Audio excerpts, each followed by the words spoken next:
65 రోజుల చొప్పున ఈ బాటిల్లో మనం ఏం వేస్తున్నాము? సత్కర్మ వేస్తున్నామా, దుష్కర్మ వేస్తున్నామా, పాజిటివ్ వేస్తున్నామా, నెగిటివ్ వేస్తున్నామా, అమృతం వేస్తున్నామా, విషం వేస్తున్నామా, దేంతో నింపుతున్నాము? ఆ నింపేది జీవితం. మనకి ప్రారంభమైన రోజు నుంచి, అవగాహన వచ్చి తెలిసిన దగ్గర నుంచి, పనులు ప్రారంభించిన రోజు నుంచి, మన వ్యక్తిత్వపు కర్మ ప్రారంభమైన రోజు నుంచి నింపుకుంటూ వచ్చిన బాటిల్ తాగేటువంటి రోజు ఒకటి ఉంది. నింపబడిన ఆ బాటిల్ తాగే రోజు ఒకటి ఉంది. దాహమోగం తాగుతాము, కానీ ఆ బాటిల్లో మనం నింపుకున్నటువంటి ఈ యొక్క వ్యక్తిత్వపు బాటిల్ ఏదైతే ఉందో దానిలో నింపింది కొసాకరికి మరణశయ్య మీద తాగుతాం. డెత్ బెడ్ ఏదైతే ఉందో మరణ పడక అక్కడ తాగుతాం. ఆ తాగిన దాన్ని బట్టి విషం తాగామా, అమృతం తాగామా, దాన్ని బట్టి నరకానికి పోతామా, స్వర్గానికి పోతామా తెలియదు.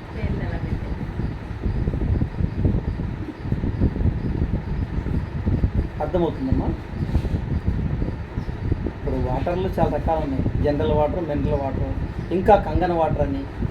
ఒక బాటిలే వారు బాగా కలిగిన వారు తాగేది 4000 రూపాయలు ఒక బాటిల్, అర లీటర్ని. 50,000 రూపాయలు కూడా ఉంది ఒక లీటర్ వాటర్ బాటిల్. మనకి 20 రూపాయలు అమ్ముతారు కదా. పీవీపీ మాల్లో ఎంతకు అమ్ముతారు? కిరణ్, పీవీపీ థియేటర్లో వాటర్ బాటిల్ ఎంత? 50 రూపాయలు ఉంటుంది. 50 రూపాయలు ఉంటుంది. 20 రూపాయల బాటిల్ 50 రూపాయలు. అట్లా మనం ఏమి నింపామో ఈ శరీరంలో, ఈ జన్మలో, ఈ జీవితంలో, ఈ కుటుంబంలో, ఈ అంతరంగంలో ఏమి నింపామో అది తాగాలి. తాగేదాన్ని బట్టి మన యొక్క లైఫ్ యొక్క అమృతమా, విషమా తెలుపు. ప్రాణం పోయాక ఇంకేం సార్, మళ్ళీ అది తాగినాక ఇంక ప్రాణం పోయేదా ఉంది? మనిషికి నిత్యత్వమైనటువంటిది, ఎటర్నల్ ఏదైతే ఉందో, మరణం లేనటువంటిది ఏముందో మన లోపల? శరీరానికి మరణం ఉంది, మరణం లేనిది ఆత్మ లేదా అంతరంగం, మహాబ్రహ్మాస్మి మనస్సు, మన లోపల ఉన్న చైతన్యం. మరణం లేదు. మరి మరణం లేని దాన్ని తీసుకెళ్ళి నరకంలో పడేస్తామంటున్నారు కదా. అగ్ని ఆరదు, పురుగు చావదంటారు. నిరంతరాయంగా కేకలు పెడబొబ్బలంటారు. శిక్షలు ఉన్నాయని చెప్తుంటారు. అయితే ఇక్కడ తాగే బాటిల్ని బట్టి ఆ శిక్ష లేదు అర్థమవుతుంది. ఎవరైనా పోయినప్పుడు మనం సహజంగా అనుకుంటూ ఉంటాం, చాలా గొప్పవారండి, చాలా మంచివారు, చనిపోయారు, చాలా మంచి పనులు చేశారండి ఆయన అని మనము సర్టిఫికెట్ ఇస్తూ ఉంటాం. వారి గురించిన ఉన్న మనకు అనుభవంతో. కొంతమంది పోయినప్పుడు దుర్మార్గుడు, అందరిని ఏదించి చచ్చిపోయాడు అని అంటాం. అంటే మన భావంలో వారు తాగింది ఏంటి? విషం. మన భావంలో వీరు తాగింది ఏంటి? అమృతం. మనం సర్టిఫికెట్ ఇచ్చి అమృతం తాగిరా, విషం తాగిరా కంటే వారి యొక్క వ్యక్తిత్వపు జీవితంలో ఏం చేశారు, ఏది వారు కలిగి ఉన్నారో అదే వారి యొక్క ఫైనల్లీ వారు తీసుకునేటువంటి విషమా, అమృతమా.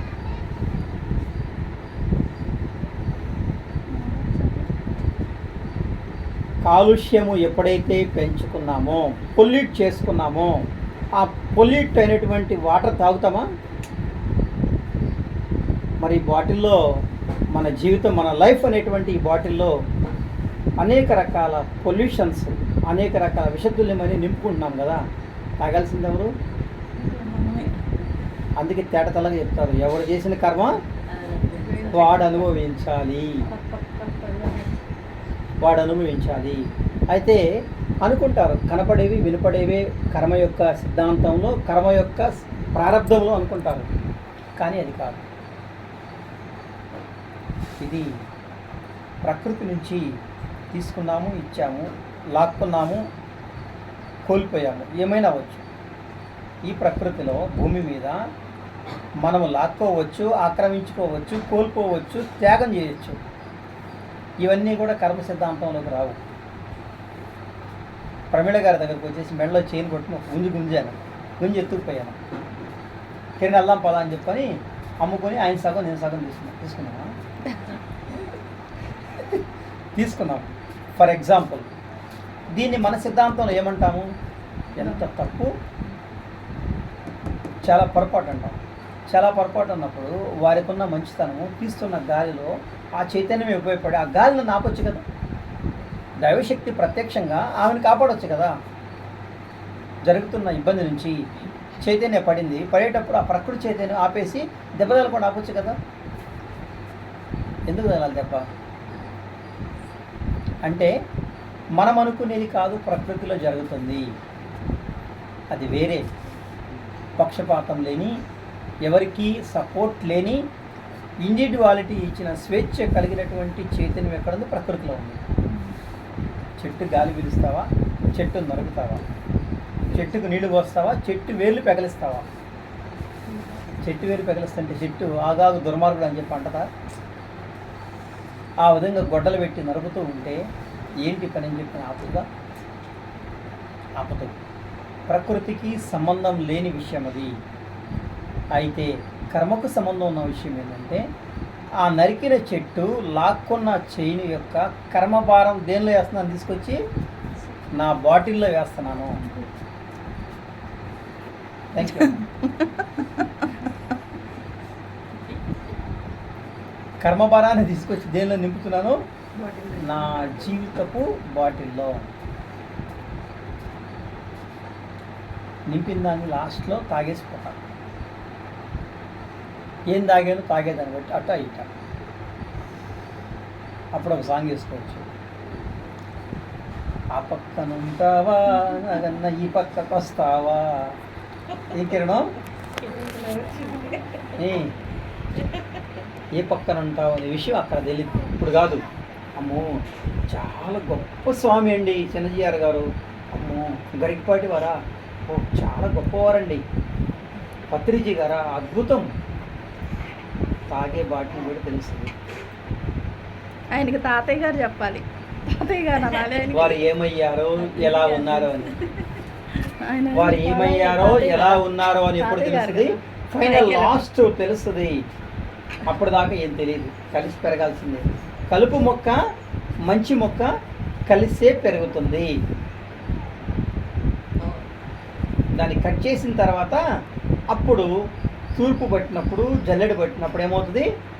ఆ కలుపుకు సంబంధించిన విత్తనాలు మొత్తం దిగిపోతుంది, పైన తేలిపోతాయి. సారవంతమైన ఏమవుతుంది? కిందకి దిగుతుంది. సో ఎవరిది, ఏ యోగుడిది, ఏ మహర్షిది, ఏ గౌతమ బుద్ధుడిది, ఏ యేసుప్రభుది, ఎవరిదైనా మనదైనా తేట తెల్లమయ్యేది, తేలేది ఇప్పుడున్న మాటను బట్టు, ధరించిన వస్త్రాన్ని బట్టు, వేసిన మాలను బట్టు కాదు. ఫస్ట్ వాళ్ళు ఏం తాగారో మనకి ఎట్లా అర్థమవుతుంది సార్? వాళ్ళు ఏం తాగినది మనకు అవసరమా?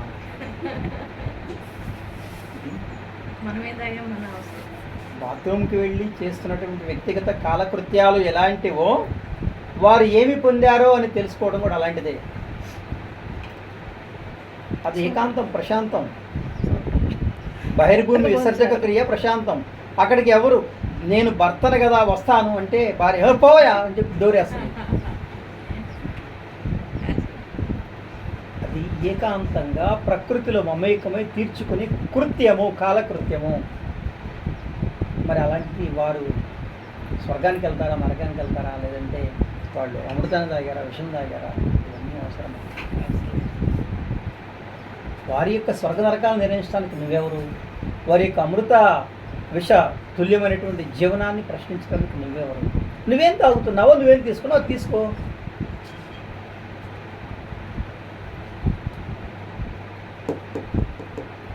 జన్మనిచ్చిన తల్లికైనా, జన్మ తీసుకున్న కొడుకుకైనా ఈ భౌతిక, ఈ ప్రకృతిలో మనం పెట్టుకున్న బాండింగ్లో, మన భావంలో మాత్రమే రిలేషన్ ఉంది. కానీ మరణంలో రిలేషన్ లేదు. చావులో రిలేషన్ ఉందా? లేదు. ఎవరిది వారిదే. భావంలో ఉంది. మా ఫ్రెండు భావంలో ఉంది, మా వారు లేదా మా ఆవిడ భావంలో ఉంది, ఉంచుకో భావంలో. అది వాస్తవానికి ఏం సంబంధం? భావం నీది. నీకున్న భావము, నీ బ్యాక్ ఎండ్లో ఉన్నటువంటి శక్తి, ఇవన్నీ ఆపుతీయ అక్కడ ఉన్న సత్యాన్ని. సత్యం పిడుగు లాంటిది, ధర్మం ఉరుము లాంటిది. ఉరుము పిడుగు ఆపగలరా? మీ ఊర్లో ఆపుతారా శ్రీలక్ష్మి? దడేళ్ళ ఇంటి మీద ఎక్కడైనా పడి చీలిపోవడం. వాళ్ళ మామయ్య పోలీస్గా ఆపుతాడేమో. సత్యం సత్యం ధర్మం ఉరుము పిడుగు లాంటిది. మనకున్న అటాచ్మెంటు, మనకున్న అపీరియన్స్, మనకున్నటువంటి వెనకాల ఉన్నటువంటి బలమైనటువంటి చైతన్యము ఆపదు.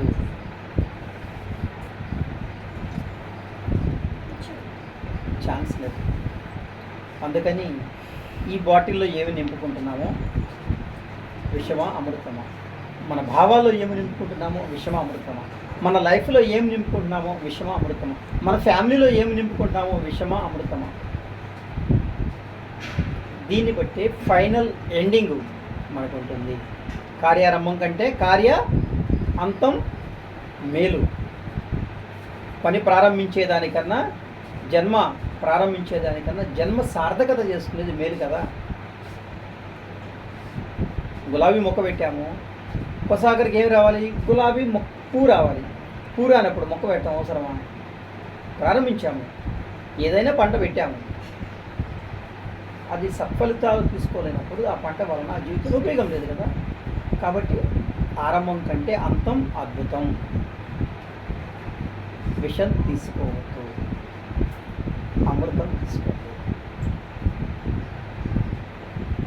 ఒక 50,000 లీటర్ల విషం తీసుకొచ్చి భూమిలో కలిపాము అని భూమి గొంతు పట్టుకుని చచ్చిపోద్దా? ఓ 50 గ్రాముల విషం మనిషి గొంతులో పోసాము, చచ్చిపోతారు. అయిపోతుంది. అంటే భరించగలిగిన, కలుపుకోగలిగిన, తన లోపల నింపుకోగలిగిన చైతన్యానికి ఇచ్చేసి మన విషయాన్ని మనమేం చేయాలి? అమృతాన్ని నింపుకోవాలి. ఇప్పుడు ఎప్పుడు అమృతం ఎక్కడుంది? పురాణాల్లో అమృతం తీసుకెళ్ళి ఎక్కడో మార్మల్ ఆడ పెట్టారు, ఆడ పోయి తాగాలి. తాగిన వాళ్ళు వెళ్ళిపోయారు. మన కొత్తగా రెడీ చేసి తాగుదురు కానీ చెప్పి ప్రిపేర్ చేస్తున్నారు. రాంగ్. మనలోని, మన కుటుంబంలోనే, మన చుట్టూనే, మన భావాల్లో, మన ఆలోచనలో, మన మాటల్లో, మన ప్రవర్తనలో, మన జీవన విధానంలోనే విషయం ఉంది, అమృతం ఉంది. ఏది మనము నింపుకుంటామో అది మనల్ని చేరుస్తుంది. భూతల స్వర్గానికైనా, భూవేతర స్వర్గానికైనా. ఇన్ కేస్ పెద్దవారిని మనం తీసేయటం ఎందుకు? మోక్షం ఉంది, స్వర్గం ఉందన్నారు, రైట్, పోదాం. ఇక్కడ విషం తీసుకోకుండా మనము అమృతాన్ని నింపుకుంటే స్వర్గానికి పోవా? ఒకవేళ ఉందనుకోండి, ఏం ప్రమేళ గారు? ఇప్పుడు చేసే ఎక్కడికి పోతాయి అంటే స్వామి స్వామి కొంచెం వాటర్ తీసుకోండి కొద్దిగా స్వామి. అయితే వెళ్ళబోయే స్వర్గం నిర్ణయించబడేది ఎక్కడ? ఇక్కడే. వెళ్ళబోయే నరకం నిర్ణయించబడేది ఎక్కడ? ఇక్కడే. రోజువారీ జీవితంలో నింపుకోవాల్సిందేది అమృతమో విషమా? అమృతం. మరి మనం ఏం నింపుకుంటున్నాము? ఇప్పటివరకైతే విషమే ఆ మనిషి కళ్ళ నిండా విషం అండి, మీకు తెలియదు. చూస్తే బొగ్గున మండిపోవాల్సిందే. ఆ మనిషి నోరంతా విషం అండి. నోరు తెరిచిందంటే పాము బొసగొట్టినట్టు విషం కక్కిద్ది. అనవా ఇవన్నీ? ప్రాక్టికల్ కదా, కానీ దాని లోతు తెలియదు మనకి. లోతు తెలియదు. వాడు ఆలోచన మొత్తం కుళ్ళండి, కుళ్ళిపోతాడండి అనుకుంటావా లేదా? అంటే లోతు తెలియదంటే మనసులో ఎలాగున్నాడు అంటే ఇది వాళ్ళు అనుకున్న వాళ్ళే నింపుకుంటున్నారు. అది ఎవరైతే నింపుకుంటున్నారో వాళ్ళకే ప్రమాదం అని తెలియదు లోతు అంటే. ఓకే. ఈ బాటిల్ నాదేనా? దీనిలో నీళ్ళు పోసుకున్నా ఏం తాగుతాను? వాటర్ తాగుతాను. పాలు పోసుకుంటే పాలు తాగుతాను. బుర్ర నీళ్ళు పోసుకుంటే బుర్ర నీళ్ళు ఇప్పుడు నేను తాగుతాను. మంచి మాట్లాడాను అనుకోండి, స్వామి మంచి మాట్లాడాను, అది ఎందుకని వేరే విధంగా రివర్స్ అయింది? నేను ప్రశాంతంగా ఉన్నాను, స్వచ్ఛంగా మాట్లాడాను, నిర్మలంగా మాట్లాడాను, అయితే స్వామి ఎందుకు రివర్స్ అయింది? మీకున్న అనుభూతిని మీరు ఆస్వాదించి చెప్తున్నారు. భావన ఏదైతే ఉందో అనుభూతిని ఆస్వాదించి చెప్తున్నారు. అయితే ఇక్కడ మనం నేర్చుకుంటున్న అనుభూతి ఏంటంటే ఇక్కడ ఉన్నటువంటి ప్రత్యక్ష లింగాకారం ఏది? సశరీరంగా ఉన్నటువంటి నేను. ఈ లింగాకారానికి అభిషేకం చేస్తుంది ఏది? పంచభూతాల్లో ఉన్నటువంటి శక్తులు. ఇది మన సబ్జెక్ట్ అయినప్పుడు మాటలు ఏమనిపిస్తుంది అంటే ప్రమీళ గారితో చెప్తున్నారు ఎగ్జాంపుల్, అది ఆపమ్మా. ప్రమీళ